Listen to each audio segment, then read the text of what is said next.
Very good morning to you. Welcome into the locker room on a Monday. This is Smooth 98.1. Love music, love life. It is 16 minutes past 8 a.m. My name is Ayo Komiki. And great to have you join us for the first installment of the show of this week.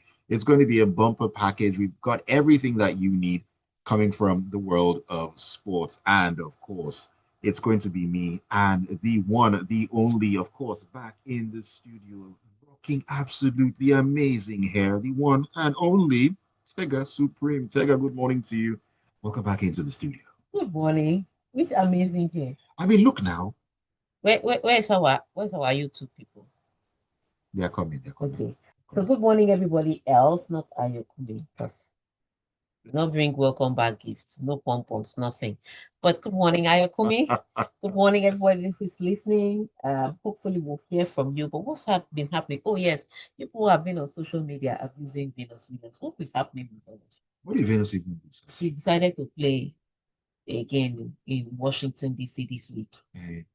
And everybody's now angry that why did she take the wild card that they should have given to up and coming? Up and coming, did they not see their mates qualifying for tournament? They are now waiting for wild card that Venus needs because she cannot play every single tournament. Mm.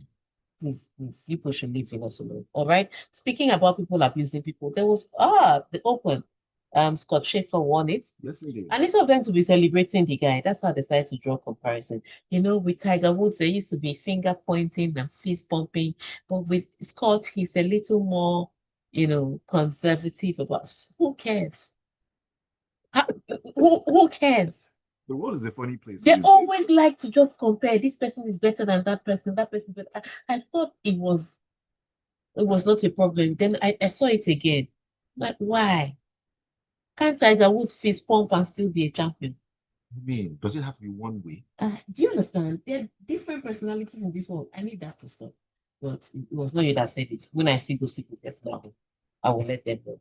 Because it was just bad behavior. All right, what else happened in the world of sports? Okay, so we'll be talking about what's happening in Morocco, the women, and then we'll talk about what's happening in Switzerland with the women. Yes. We'll also touch a little bit on some other transfers. These days, the transfer market, I hear strange things. Before it was just here we go. This person has been signed. Now you will hear fee has been agreed with player because fee can be agreed with player and transfer does not happen. And then you hear deal almost finalized, waiting for. So these days I'm just hearing step by step. So we'll touch on all the people that have traveled to Spain. We'll talk about them. The people that fee has been agreed with player, or deal has not been finalized. We'll talk about them. We'll also talk about a few people that deal is in the final stages, has been in the final stages before Cunha signed for them. Cunha has signed, is still in the final stages. We'll touch on all of that and more inside the locker room this morning. But before we do any talking, Kumi, tell us, how can you be part of the locker room this morning? Please do join us in the locker room this morning on WhatsApp and on YouTube as well. WhatsApp, the number is 0809-444-0981. Please keep those messages coming in like a tsunami. Yep, Please do. yep, yep. And on YouTube, you can find us at Smooth 981 FM Lagos. I can see Luchina Okwe and LK. LK is waiting for you, Tega. So I guess you guys can talk it out today. Still about the Club World Cup. So. Lucas, welcome. Okay, now we don't talk about friendlies on this show. We're very busy. We don't talk about friendlies. We talk about tournaments. Now, this is a tournament, okay? Exactly. So we're about to talk about it. A serious tournament. Serious tournament. The WAFCON, which Nigeria eased into the semifinals with a thumping 5-0 victory over one of the pre-tournament favorites, Zambia, in their last eight clash in Casablanca on Friday. Okay, I did not see 5-0. I did not see 3. I didn't see 3-0. I did not see 5-0. I didn't see 3-0, true. I thought it was going to be a narrow win because remember, I also mentioned Zambia as one of my favorites because they looked like they had a complete team. They were destroyed. So prior to the match, a lot of people had written off the Super Falcons. In fact, let me just tell you, in my class, one guy was saying that hope they have warmed the plane. I hope they warmed the plane. The girls are coming back. I don't know if he sent plane to go and pick people up.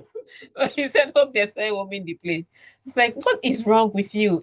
It's talking about how Barbara Banda is going to destroy that's our defense, how she's quick, how she's this, how she's that. I said, I've heard this thing before. And of course, to make matters worse, it didn't help that Zambia had beaten us in recent time, you know.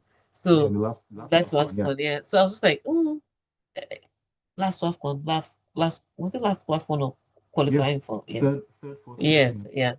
So I was just like, I don't think that this was what happened. I thought we were going to win, but because I was hopeful of environment, I didn't want to brag too much. I said, however, they should listen to me because, of all of us in this room that are arguing this thing, I'm the only one that has a broadcast career of 17 years.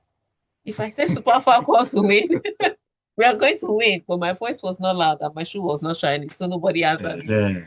Anyway, when the match started, we gathered as co-conspirators in front of the television and saw how the Super Falcons completely destroyed Zambia. And they did something I hadn't seen before. So again, I would say this, I hadn't seen them create enough chances. And whilst we are arguing about the doubters, we have to say at the group stages, they weren't creating enough chances with a team that has a lot of forward players. And trust me, if you look at the Super Falcons team with all the Echeginis, the Okoronkwas, the Ihezwals, I'm not even talking about the no names like like Asisa Toshwala and Onumonu.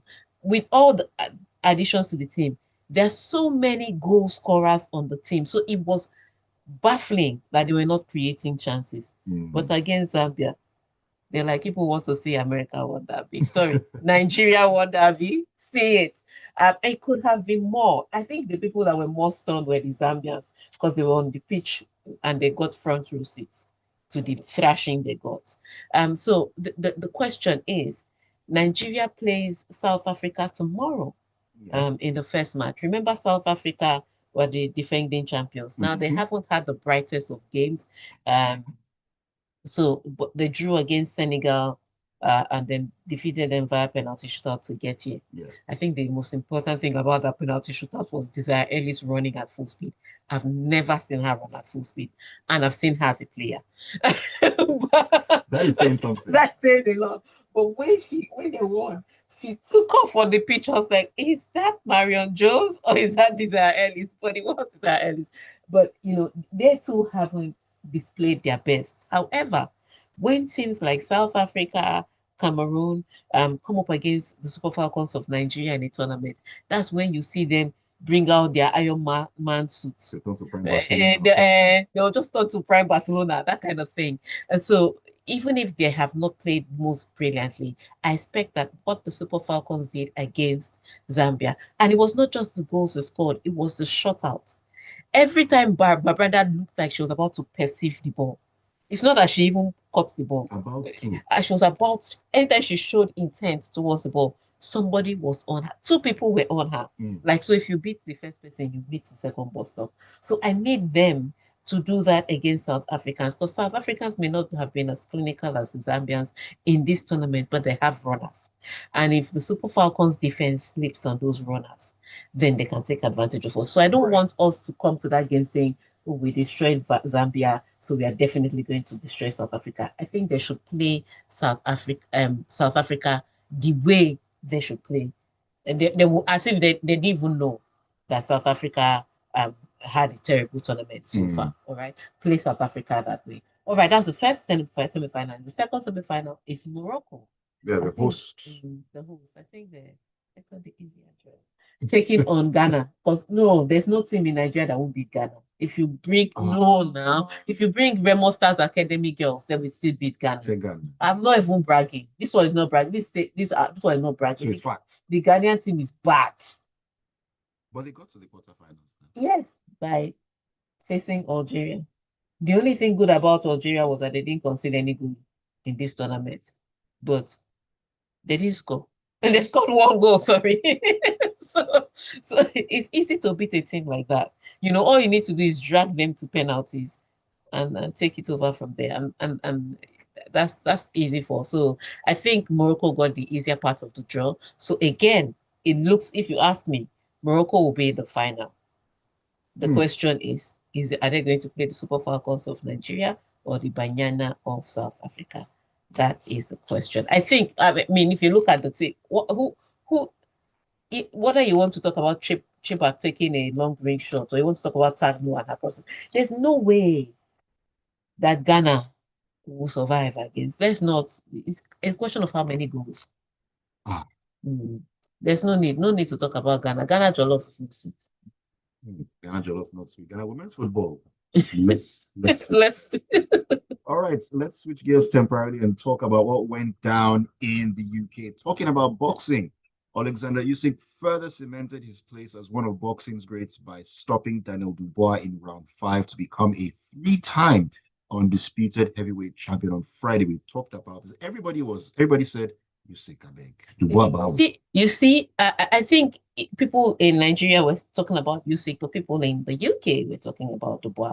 And they were saying it because they felt Usyk was a little rusty and he's older.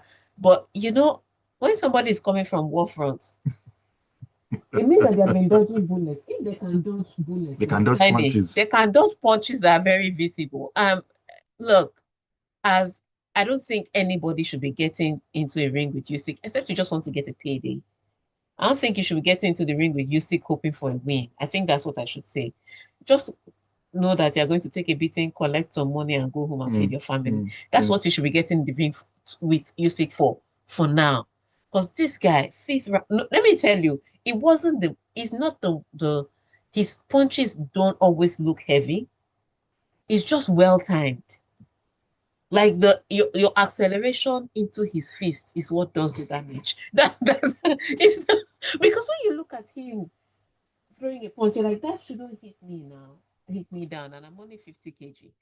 But you forget that it's well timed, it's on the jaw, and that guy was moving towards that fist with no defense. Even the guy didn't believe it was that punch. It's like ramming into a wall. I'm telling you, he took him and ball like, wait, am I on the floor? Where am I? Referee was like, you look gone. Fight over. Everybody go home. It was so the UK people were talking about his age, about how he was rusty. Even Tyson Fury started talking about, oh, maybe I'll get back into the ring for trilogy. And I'm just like, oh, that suicide mission is not good, except this is your pension plan. You know, for this, if you say Tyson Fury is getting into the ring with Usyk, people are going to be throwing money at it. So just know you're fighting for money. But if you're fighting to win, they will beat you again. They will beat you again. But so they were making a lot of noise there, but Usyk got into the ring and did quick walk. I don't think very quick walk. Quick and soft. And then he went back to the war front. No need for he has an invasion to deal with. It's not you that's his problem. But yeah, it was a brilliant fight by Alexander Usyk. Now the question is there going to be a new boxer?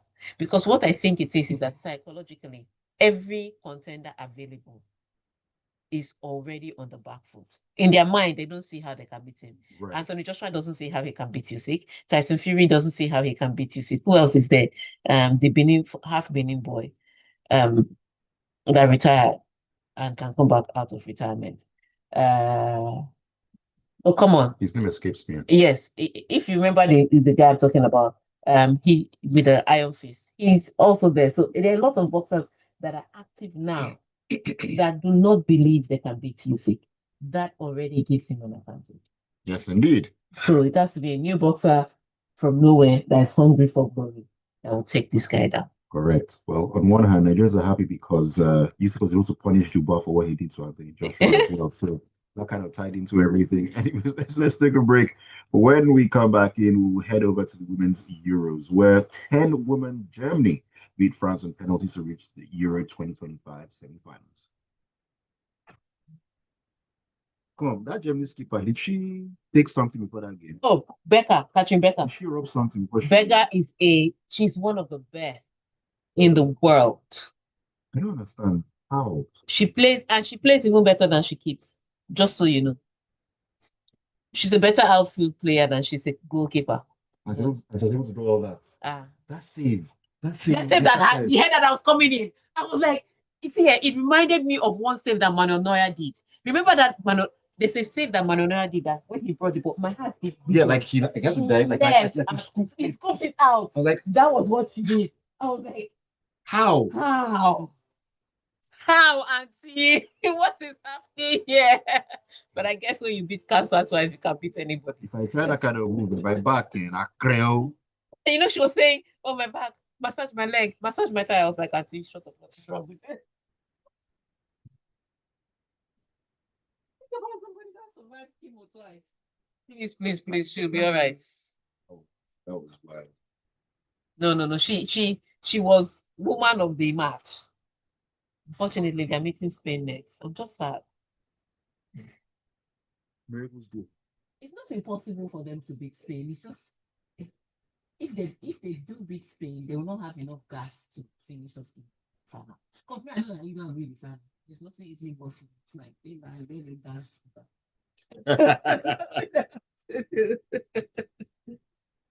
But yeah. And it's well because Germany had a red card since Yeah, early the game, yeah. like 15 minutes or something like that.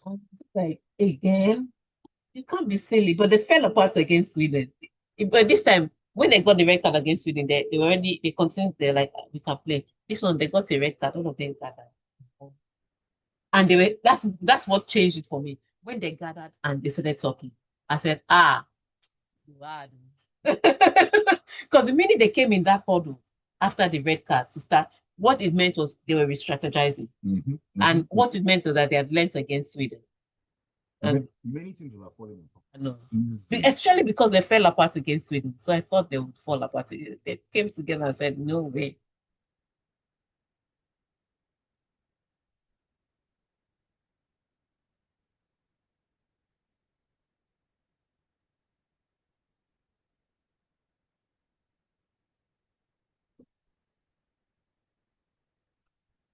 Welcome back into the locker room on a Monday morning on Smooth 98.1. You love music, love life, love sporting station as well. 33 minutes past 8 a.m. 21st day of July 2025. Ayokumi here. Tega Supreme also in the studio doing supreme justice to the sporting news. I'm waiting for okay, let's go. Let's take some message. Okay, let's take it. Sharp, sharp.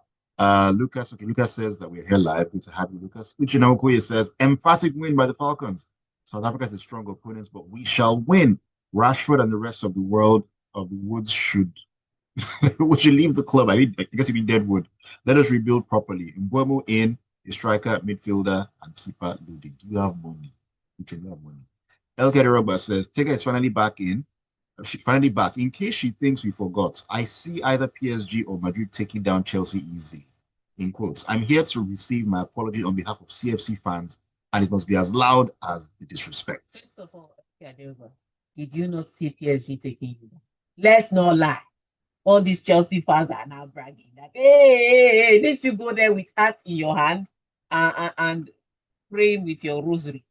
Now you're all bragging because you managed to win. In fact, I'm done with you. Okay, I do. I'm done. Badger says, great to see the Falcons so as we knew they could. I never saw that result. In fact, I thought we'd be trumped. That was something to see. Hurrah for the Falcons.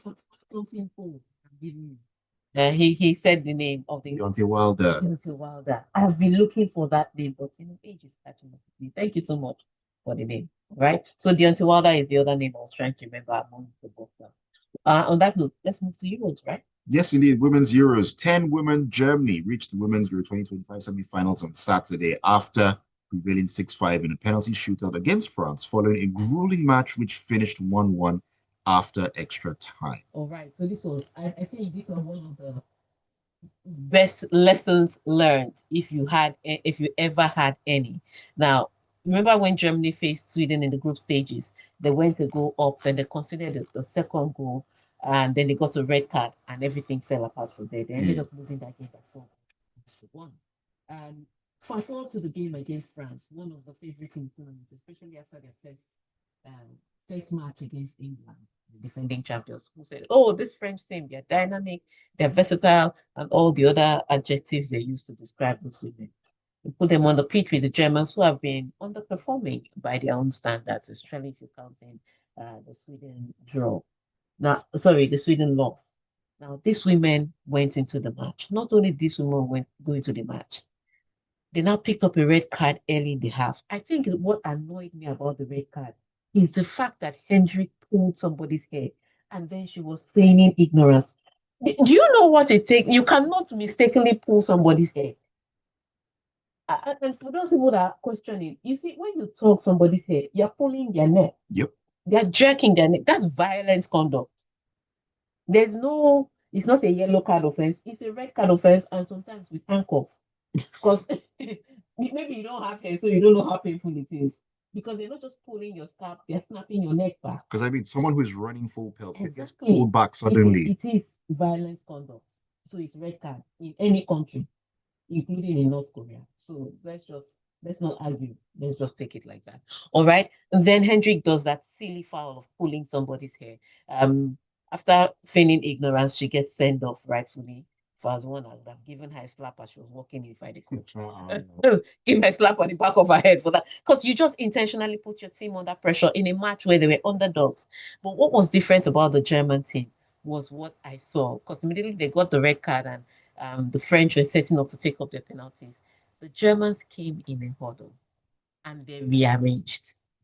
That moment was key because after that, it was like the French, when there were 11 players on the pitch, the French were getting looks in and making runs into the 18-yard box of the Germans. Yeah. But after that red card, the French barely got into the German box. They were stopping. There were two bus stops. That was weird. Yeah, you made the first one just outside the 18-yard box. You made the second one just inside the 18-yard box. It was hard. They became harder to break down, and then the Germans scored their header to get the equalizer, and it was just tough from then on out. The Germans could have won this game because they did have some breakthrough passes. Unfortunately, they couldn't take advantage of that, and it goes all the way to penalties again because Katrin Berger, the former goalkeeper of Chelsea, in case you don't know her. But not just is she the former goalkeeper of Chelsea, she has survived cancer twice. Which is an amazing story. So somebody that has come out of chemo twice is not football team that wants to beat her like that. I mean, she was on something in that game. Goodness gracious. She was the one that took this game to extra time. Not only did she take to extra time, she kept them in extra time. And then in the penalty shootout, it was the most beautiful. It was not like the England. Remember the England Netherlands one? The goalkeeper saved a few England penalties. And then she steps up to take her penalties and she kicked it to the moon. This one, Becca stood up, saved a few penalties, then stood up to take her penalties and buried it in the back of net. I have never seen such brilliant kicks. But I want to say something that happened behind the scene. After the England match, they asked the French coach that seeing how the penalty shootout in that England match was horrible, almost as if they didn't prepare. Was his team prepared for penalties? He said no. I was like, okay. He was so sure. He was so sure. So sure that you're going to win. If you are so sure, penalties is, and that's the problem in women's football. Penalties are not strategy in women's football. And it's something that needs to change. So they don't really prepare for penalties. It's like an afterthought. So it's like those that lift weights. They don't necessarily do core work. They're not there for flat stomach. They're there for muscular arms. And that's how it is with women's football and penalties. The penalties preparation is an afterthought. Meanwhile, in men's football, it's part of the strategy. Indeed.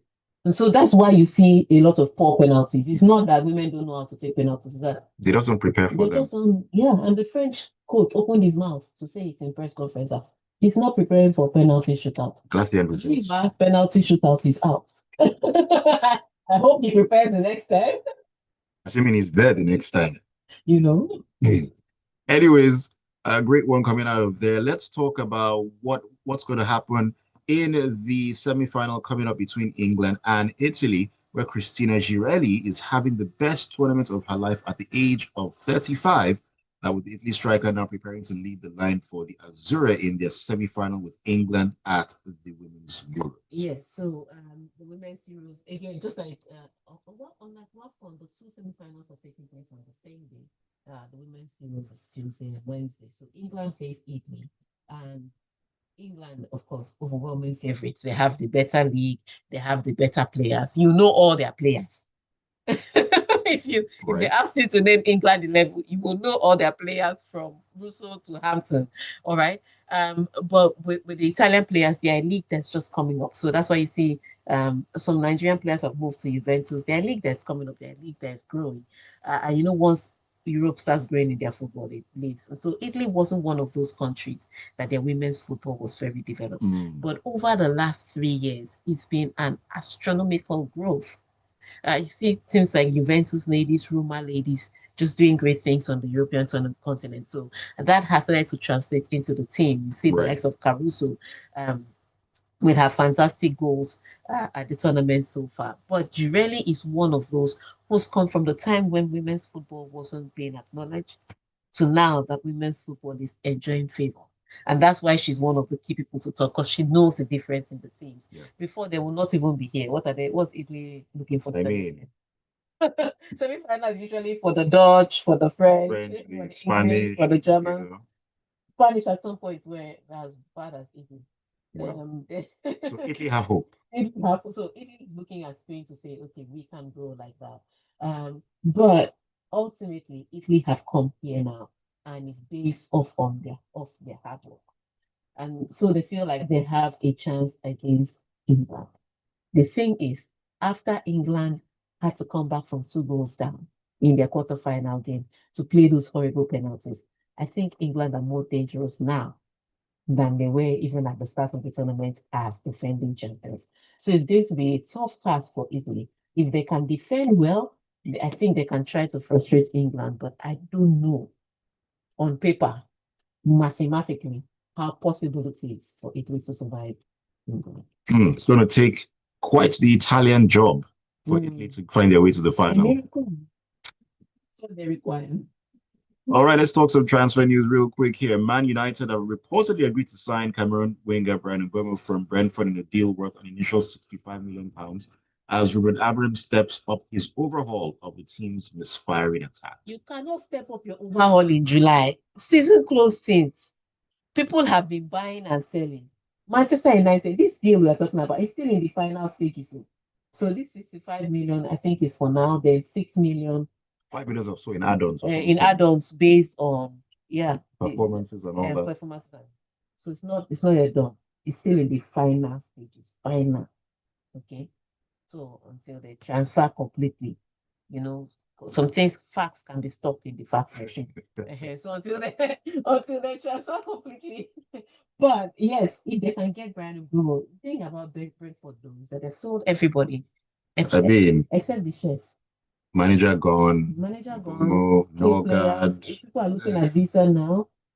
So yes, so it's only the chef that's left in Brentford. Are they going to be able to survive this season in the Premier League? It's going to be interesting. It's going to be interesting. Let's see that. But if Manchester United can just get an goal and sell a few of their players, I still think they need in the midfield. They need at least 3 more. That's minimum. That midfield is nothing to write home about. And people will say, "Oh, goalkeeper."